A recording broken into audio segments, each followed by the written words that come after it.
the Interesting Conversations with Interesting People podcast series with author Nigel Beckles. Welcome to the podcast. Please like the podcast and subscribe to this channel. Thank you. The very best way to promote your podcasts. Podpage makes it easy to create a podcast website with just a few clicks. Every page is optimized to be found on Google and it stays up to date forever. For more information, visit podpage.com. The future of podcast promotion.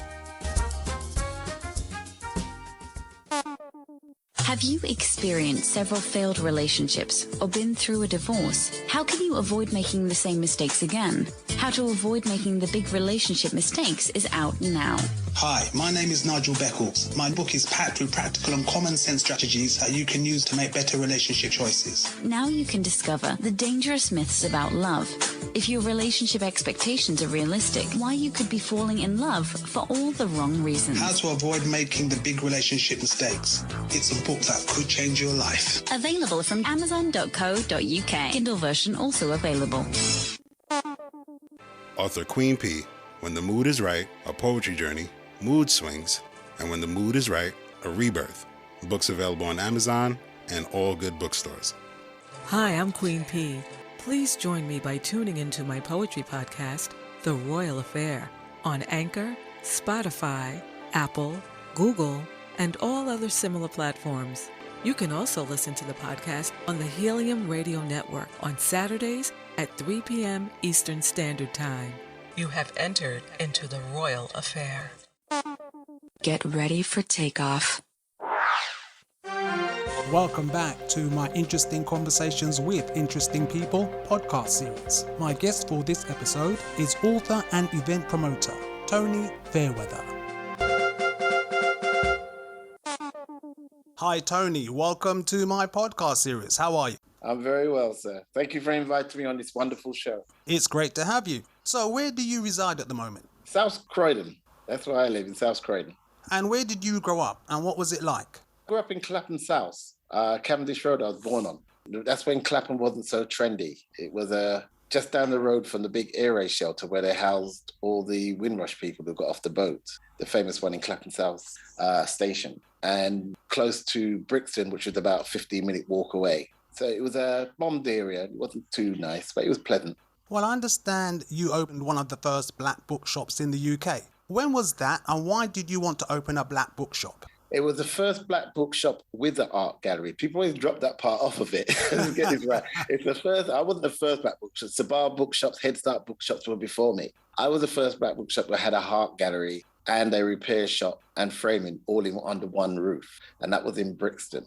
And there's 2 floors. Upstairs was ceramics and black dolls, board games that we brought in from America. And the basement was art from people like Ernie Barnes, who did the cover for the Sugar Shack, the Marvin Gaye album, I Want You, the Vanessa Honeywoods that you saw in all the Crosby shows. A lot of American artists that we brought to the UK have never been here before. So I was very proud of that. That lasted for quite a time. Well, in the past, you worked for The Voice newspaper. How did you become involved with The Voice? While we had the shop, Juliet Coley came in and wanted to purchase some books. And she loved the selection of books. Started talking to me about how did I get this together and how do I find these books? She find it very hard because they've got a book club that's dying on its feet. Would I come and work for them? So I said, sure. I thought I'd do a part-time work.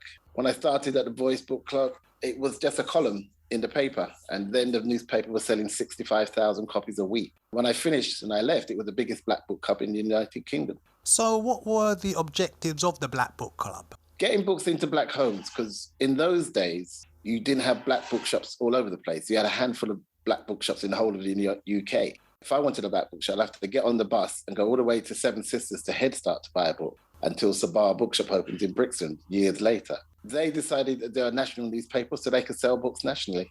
During 1989, you founded The Right Thing. Why did you create that venture?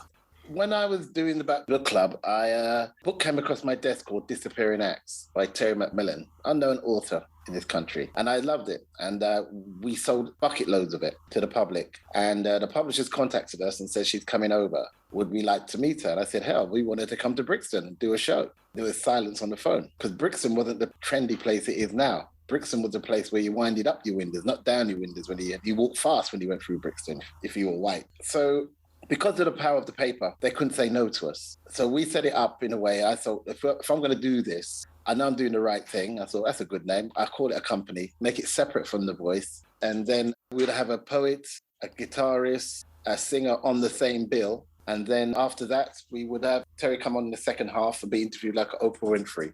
And on top of that, we had a cheek to charge people the $5 to get in. So they were totally outraged that we'd do this. And so it's a waste of time. Book signings and book things are free. And you're lucky if you get 20 people there. Well, we sold 150 tickets in a week.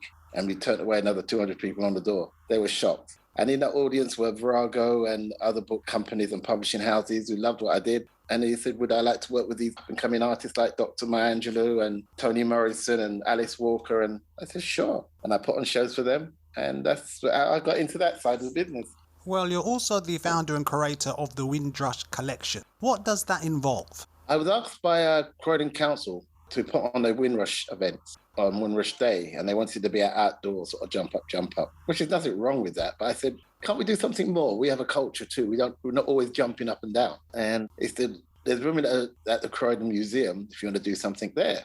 First of all, I didn't know there was a museum in Croydon. And then I went to have a look at it and I thought, well, it's not much space, but I'm going to put together a little front room. And I went to my mum and I borrowed some bits and pieces, aunties and friends. And I put together a very basic front room. And then the Jamaican Nursing Association, I heard got wind and they loaned us the original uniform. And some bus conductors lent me their uniform and so on. And it grew. We got some really nice pieces. It's a small exhibition. But while I was doing that, I was going into people's homes. And I was hearing stories about elders have died. Young people go into the house, pick what they want, and the rest goes in the skip. And I realized we were throwing away blue spot gram, wardrobes, dressing tables. These things our parents spent years paying off to get.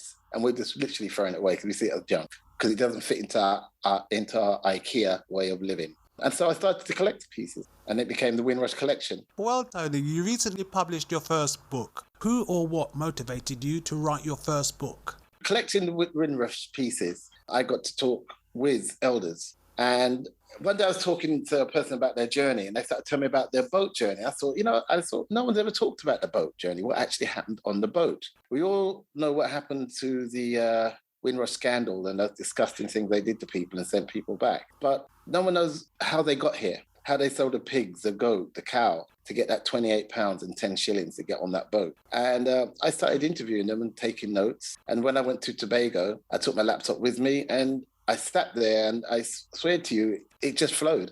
Characters started coming to me. I thought, let me follow the route of the actual boat itself, because the boat went to Trinidad, Mexico, Jamaica, and Bermuda, and then on to Tilbury Docks. And each stop, new characters get on board. And the last stop, together for 2 weeks on the ship.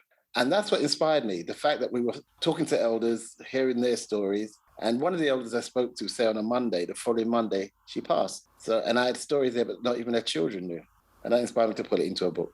What is your book called and what is it about, besides the journey? The book is called £28, 10 shillings, a Windrush story. And it's telling the backstory of how we got here. And it also shows you the roots of the Windrush scandal and how that started, with children's names being put in people's adults' passports. And then they arrive in here and then them giving them national insurance numbers and etc. And suddenly there's a knock on the door and they throw them out. But it's a backstory of how 18-year-olds, 16-year-olds, 20-year-olds got on a boat to a land they don't know. They never had sat-nav, they never had Google Map in those days. They had a piece of paper and a grip. And they left their island for the first time, their parents, their parish, their pastors, and got on these big steel boats with people they don't know and made that journey over here to start a new life. And I call them pioneers because they are pioneers. Why did you choose that particular topic to write a book about? Because that area had not been covered. I did some research before I started writing it, and I couldn't find a book that covered the journey. It dealt with the journey. And I didn't want it to be a historical book. It's historical fiction. I wanted that looseness to put a story to it, make it adventurous, make it fun, make it sad. Not someone saying, well, that's factually incorrect. No, it's not a history book. It's based on truth. Historically, there was a ship called the Windrush and it went to those different ports. And that's the basis of the story. The rest of the characters is what I've made up. So, Tony, where can your book be purchased? You can purchase it from W.H. Smith's, Waterstones, Amazon, and publishing house itself, Hope Road Publishing, and most good bookshops. It's a hardback, and it sells, depending where you go, from $12.99 to $14.99.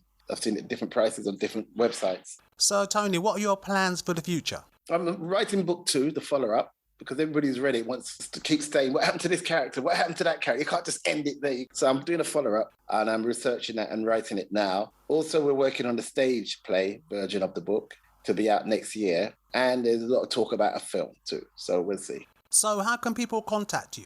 They can contact me via Tony Fairweather at live.com, my email address. I'm on the normal networks. I'm on Instagram, Facebook. You can always get me on Facebook.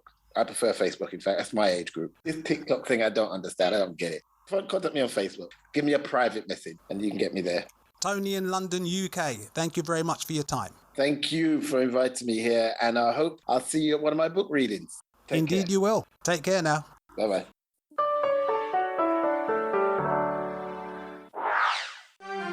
Please follow author Nigel Beckles' podcasts on Anchor, Amazon Audible, Spotify, and all major podcasting platforms. Thanks.